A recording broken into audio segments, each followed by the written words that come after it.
The hum of the server room was usually a comfort, a steady drone that accompanied my late nights. As an IT specialist in Charlotte, that hum was the soundtrack to my life. My name is Alaric, and up until a few months ago I thought I had it all: a stable job, a beautiful house in the suburbs, and a wife, Gwyneth, whom I adored. I'm 46 years old. We'd been married for 15 years, a seemingly solid foundation built on shared dreams and mutual respect. Or so I thought. The first crack appeared subtly, almost imperceptibly. Gwyneth, a vibrant and outgoing kindergarten teacher, started coming home late more frequently. Staff meetings, she'd say, her smile a little too bright, her explanation a little too pat. I didn't think much of it at first. I trusted her implicitly. We had always been open and honest with each other. Why would that change? Then came the phone calls. Whispered conversations in the next room. The phone abruptly hung up when I entered. "Wrong number," she'd claim, her cheeks flushed. But the frequency of these wrong numbers increased, and a knot of unease began to tighten in my stomach. I tried to dismiss my growing suspicions. Maybe I was just being paranoid. Maybe the stress of my job was getting to me. But the nagging feeling persisted, a persistent itch I couldn't scratch. I started paying closer attention, noticing little things I'd previously overlooked. The way she'd flinch when I touched her, the way her eyes would dart around the room when I asked about her day, the way she'd suddenly become obsessed with her appearance, buying new clothes and spending hours in front of the mirror. One evening, while Gwyneth was supposedly at a mandatory school function, I decided to surprise her with flowers. I drove to her school, a bouquet of lilies in hand, my heart filled with a mixture of anticipation and a faint, lingering doubt. The school parking lot was deserted. The building was dark. No staff meeting in sight. My blood ran cold. Where was she? I tried calling her, but her phone went straight to voicemail. The knot in my stomach tightened into a painful clench. I drove home, my mind racing, 1,000 scenarios playing out in my head, each one more terrifying than the last. As I pulled into the driveway, I saw her car. Relief washed over me, quickly followed by a wave of confusion. If she wasn't at the school, where had she been? I parked the car and walked towards the house, my hand trembling as I reached for the doorknob. The house was quiet, too quiet. I called out Gwyneth's name, but there was no response. I walked through the living room, the dining room, the kitchen, empty. Then I heard it, a faint sound coming from our bedroom, a muffled moan. My heart pounded in my chest. I walked towards the bedroom door, my hand shaking so violently I could barely grip the doorknob. I took a deep breath and pushed the door open. The scene that greeted me was like a punch to the gut. Gwyneth was in our bed, naked, entangled with another man. A man I recognized. It was Killian, our next-door neighbor, the guy who always seemed a little too friendly, a little too eager to help with yard work. Time seemed to slow down. The air thickened, making it hard to breathe. The sounds of their lovemaking echoed in my ears, amplified 100-fold. My vision blurred, and a wave of nausea washed over me. Gwyneth and Killian froze, their eyes widening in horror as they saw me standing in the doorway. Killian scrambled off the bed, grabbing his clothes, his face a mask of shame and fear. Gwyneth just stared at me, her eyes filled with a mixture of guilt and defiance. "Alaric, it's not what you think," she stammered, her voice trembling. "What I think," I repeated, my voice barely a whisper. "I'm standing here, watching you in bed with another man." "What else am I supposed to think?" I don't know," she said, tears welling up in her eyes. It just happened," I roared, my voice finally finding its strength. "You just happened to be naked in our bed with our neighbor. Is that what you're telling me?" Killian, who had managed to get dressed, mumbled an apology and scurried out of the room, avoiding eye contact. I wanted to grab him, to beat him senseless, but I couldn't move. I was frozen, paralyzed by shock and disbelief. Gwyneth started to cry, her body shaking with sobs. "I'm so sorry, Alaric," she said, her voice choked with emotion. "I never meant for this to happen, but it did happen, Gwyneth," I said, my voice cold and hard. "You betrayed me, you betrayed our marriage. You betrayed everything we built together." I turned and walked out of the room, out of the house, out of her life. I drove aimlessly for hours, the pain in my chest a constant, throbbing ache. I couldn't understand how she could do this to me.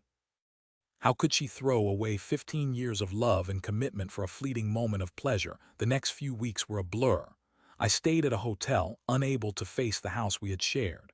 I hired a lawyer and filed for divorce. Gwyneth tried to contact me to explain, to apologize, but I refused to speak to her. I couldn't bear to hear her voice, to see her face. The pain was too raw, too intense. The divorce was finalized quickly. Gwyneth didn't contest it. She knew she was in the wrong. She lost everything: the house, the car, half of our savings. I didn't care about the money. All I wanted was to be free of her, to erase her from my life. After the divorce, I threw myself into my work. I worked longer hours, taking on more projects, anything to keep my mind off Gwyneth. I avoided social gatherings, afraid of running into her or Killian. I felt like a pariah, tainted by her betrayal. One day, a few months after the divorce, I received a phone call from a number I didn't recognize. I almost didn't answer it, but something told me to pick up. "Hello," I said, my voice hesitant. "Alaric, it's Bethany," the voice on the other end said. Bethany was Killian's wife. My heart sank. What did she want? Was she going to yell at me, blame me for ruining her marriage? "I know this is probably the last person you want to talk to," she continued, "but I needed to tell you something. Something you deserve to know." I braced myself for the worst. "Killian and Gwyneth," she said, her voice trembling. "They've been seeing each other for a lot longer than you think. It started over a year ago, a year. A year of lies, a year of deception, a year of betrayal." The pain in my chest intensified, a crushing weight that threatened to suffocate me. "I found text messages on Killian's phone," Bethany continued. "They were planning to leave us, to run away together. They were even talking about selling our houses and starting a new life somewhere else." I couldn't speak. I was too stunned, too angry, too hurt. "I'm so sorry, Alaric," Bethany said, her voice filled with genuine remorse. "I had no idea this was going on. I feel like such a fool." "It's not your fault, Bethany," I said, finally finding my voice. "You were just as much a victim as I was." We talked for a while longer, sharing our stories of betrayal, finding solace in our shared pain. By the end of the conversation, I felt a sense of closure, a sense of relief. I wasn't alone. I wasn't crazy. Gwyneth and Killian were the ones who were wrong. Armed with this new information, I decided to take action, not out of revenge, but out of a need for justice. I contacted Gwyneth's school and informed them of her affair with Killian. I didn't go into detail, but I made it clear that her behavior was inappropriate and unprofessional. A few weeks later, I received a letter from the school board. Gwyneth had been placed on administrative leave, pending an investigation. I didn't know what the outcome would be, but I knew that her career was in jeopardy. As for Killian, Bethany had already filed for divorce. She had also contacted his employer and informed them of his affair. He was fired from his job. His reputation was ruined. He became a pariah in our community. Gwyneth and Killian had lost everything: their marriages, their homes, their careers, their reputations. They had destroyed their lives with their selfish actions. I, on the other hand, was slowly rebuilding my life. I started seeing a therapist who helped me process my anger and grief. I reconnected with old friends and made new ones. I took up new hobbies, exploring interests I had neglected during my marriage. It wasn't easy. There were days when the pain was still sharp, when the memories of Gwyneth haunted me. But I refused to let her betrayal define me. I refused to let her steal my happiness. One evening, I was at a local bar, having a drink with a friend. As I was leaving, I saw Gwyneth sitting at a table in the corner. She was alone, her face pale and drawn. She looked like a ghost of her former self. I hesitated for a moment, unsure of what to do. Part of me wanted to walk over to her, to confront her, to demand an explanation. But another part of me just wanted to walk away, to leave her in the past where she belonged. I chose to walk away. I had nothing left to say to her. She had made her choices and I had made mine. Our paths were no longer aligned. As I walked out of the bar, I felt a sense of peace, a sense of liberation. I had survived her betrayal. I had emerged stronger, more resilient, more determined to live a happy and fulfilling life. I eventually sold the house in Charlotte and moved to Asheville, seeking a fresh start in a new environment. The mountains offered a sense of tranquility and escape, a stark contrast to the turmoil I had endured. I continued my work in IT, finding satisfaction in solving complex problems and building new systems.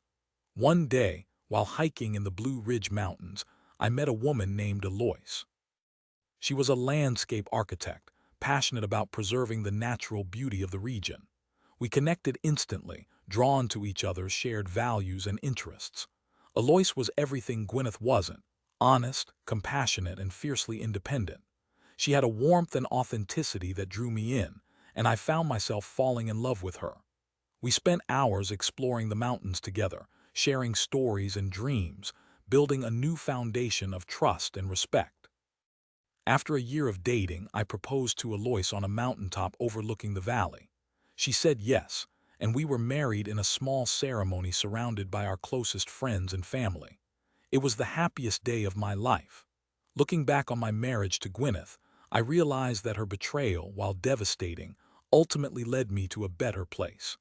It forced me to reevaluate my priorities, to discover my own strength, and to open my heart to new possibilities.